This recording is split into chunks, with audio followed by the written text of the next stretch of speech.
Un avvicendamento militare pensato però non al chiuso di una caserma, ma nel cuore della città di Padova.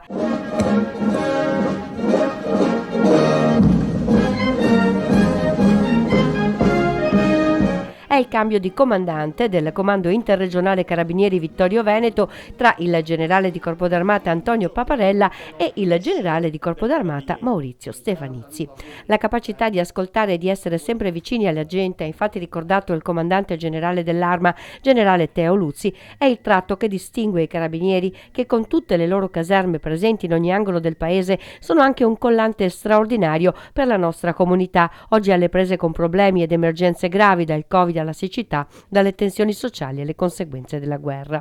Una cerimonia quindi alla luce delle 78 statue monumentali in pietra di Costozza di Prato della Valle, con una grande partecipazione di autorità civili e militari, ma anche di tanti rappresentanti di associazioni e gruppi amici dell'Arma.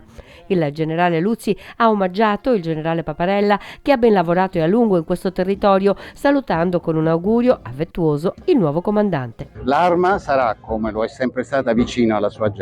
Ecco. È necessario per noi, è la nostra missione. Quindi sono qui per questo, stando vicino ai miei carabinieri tutti, di tutte e 4 le legioni, affinché gli stessi possano dare sempre di più e meglio a questa gente questa parte bellissima del territorio nazionale. L'Italia è tutta bella, consentitemi di dirlo, però insomma. Peraltro per me è un'emozione forte perché sono stato tante volte in questo territorio, ho fatto servizio al nord, al centro, al sud, nelle isole, ma non ero mai stato in questo lembo del territorio nazionale. Quindi ecco, completo la mia preparazione professionale cercando di dare tutto me stesso a questa gente che è straordinaria.